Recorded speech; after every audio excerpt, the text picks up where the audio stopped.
In this video, we're going to continue estimating parameters using point estimates and confidence intervals. However, this time it's going to be for the population standard deviation sigma. Unfortunately, though, the standard deviation version of this is going to be considerably more challenging to deal with. And as a result, we're going to need a new distribution called chi-squared. It's for the Greek letter chi here and squaring it. And unfortunately, this distribution is going to be significantly different than the normal and t distributions we've seen before. And one of the big reasons why that's the case, if you remember the formula for sigma, it looked something like this, and then you had to square root it. Well, when you square a number and add it and then divide by a number and then square root it, all of that, you're going to end up with a positive answer. So that means there is no negative values for sigma. So your graph is not going to be symmetric over here to the negative like you would for normal and t. It's going to end up looking something like this. It's going to be a right skewed distribution. It's not symmetric. So that causes an extra hassle. And one of the biggest things that you're probably not going to enjoy about this section is that calculators have not quite caught up to being able to just do the confidence interval for you by a couple presses of a button.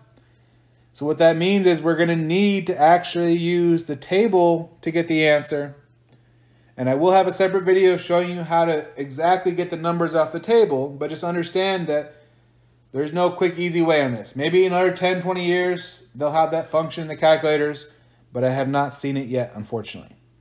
So these graphs are not symmetric. And similarly to the t-distribution, it will depend on the sample size n. So different values of n will be different amounts. And once again, we're going to have a thing called degrees of freedom. And once again, the degrees of freedom is n minus 1. Keep in mind, there are going to be problems later on where we have a different formula to find the degrees of freedom for the problem you have. But for this type of problem, as well as the previous one of estimating the mean, the degrees of freedom is both n minus 1. It's just not always going to be that. So we're using the chi-square distribution now. It looks a lot weirder than before because it's skewed now. We have to deal with that. But let's move on now. Let's talk about point estimates. So we take a sample of size n, and we calculate the sample mean and the sample standard deviation. And I need to pick a single number as my best guess for what the population standard deviation is. Well, at this point in time, we literally only have one piece of information that is involved with the standard deviation, and that is the sample standard deviation. So once again, that will be our point estimate. So we will use the sample standard deviation, which is S, as the point estimate for the population standard deviation, which is sigma.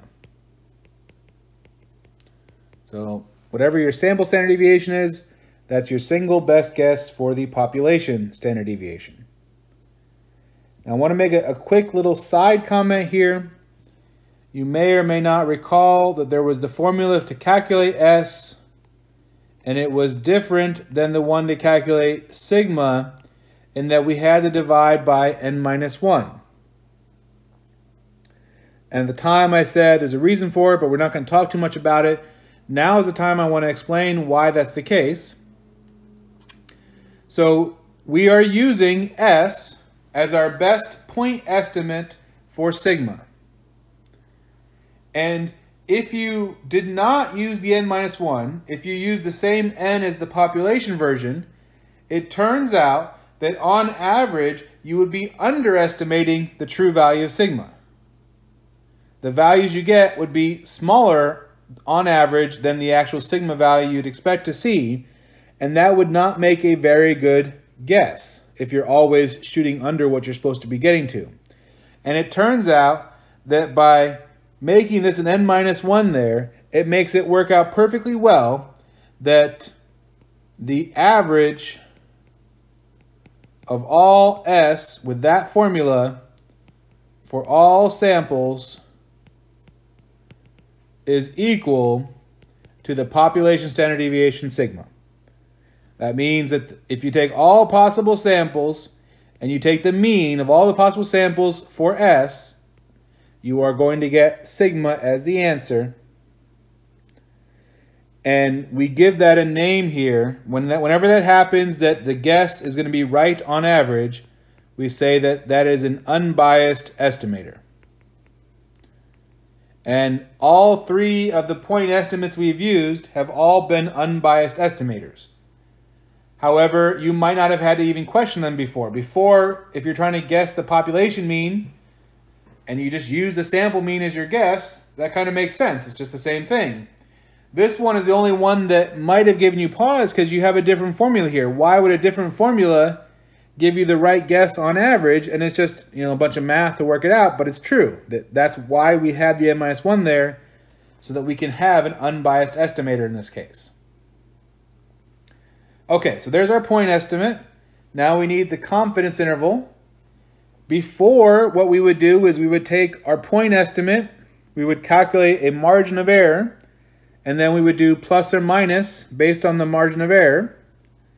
However, that only really makes sense when you have a symmetric distribution, because adding and subtracting the same amount means you're being symmetric. And in this scenario here, and what we're dealing with now, it is not symmetric. As we said, it's skewed right.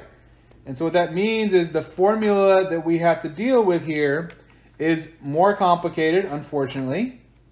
And so let me go ahead and write down the formula that we are going to have to use to find these confidence intervals. The lower bound is going to be the square root of n-1 s squared over chi sub alpha over 2 squared. So you get to pick a chi-square number from the table and use it right there. And then you're going to have to pick a second different chi-squared number for the upper bound. And once you plug all of that gigantic mess into there, then you are going to get your confidence interval for your sigma. And as I said, you have to take two different numbers out of your table in order to get the answer here. And there's going to be a smaller number for chi-squared, and actually it's funny, the smaller number is going to go over here. And then the larger chi-square is going to go on this one because you're dividing by them. So if you divide by the larger number, you're going to get a smaller answer. And if you divide by the smaller number, you're going to get the larger answer. Okay, so let's do the actual example here. We want to take a sample of n equals 25 individuals. Or sorry, we did take a sample of 25 individuals and found the sample standard deviation S to be 20. And we then want to find the point estimate and the 90% confidence interval for the population standard deviation. First off, we can answer the point estimate without doing any work, as always. The point estimate is just going to equal whatever the sample value is. So the point estimate is 20. That's our single best guess for the population standard deviation. But now let's find a confidence interval. And to do that, we need to use this crazy formula here, and we need the two chi-square values from the table.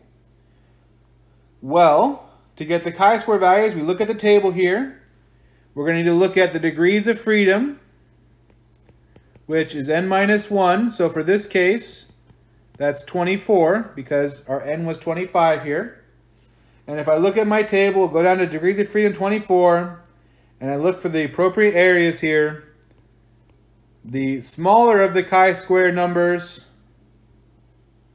is, sorry about this, the smaller of the chi-square numbers end up 13.848. Now again, right now that's coming out of nowhere, just magically writing a number down.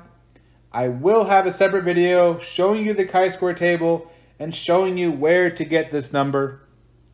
And then the other chi-square number, the bigger value, is going to be 36.415.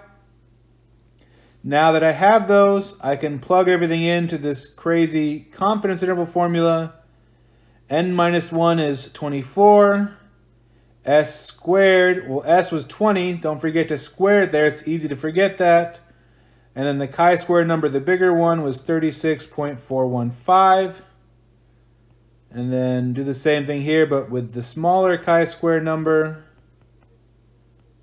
And then let's go ahead and get our calculators out and start typing that in there. So I start out with 24 times 20 squared. That's 9,600. Divide that by 36.415. It's about 263. And then square root it. And I get the answer 16.24 here.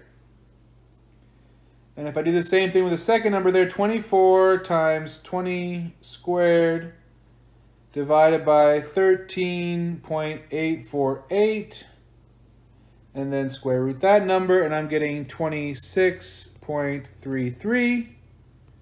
And so we are then 90% confident that the true population standard deviation is somewhere between 16.24 and 26.33. As you can see, these ones are going to be some of the most annoying calculation problems in the whole class. But if you follow the steps and you have the formula on your formula sheet, you can just plug in the numbers and get the answer as long as you know how to read the table correctly.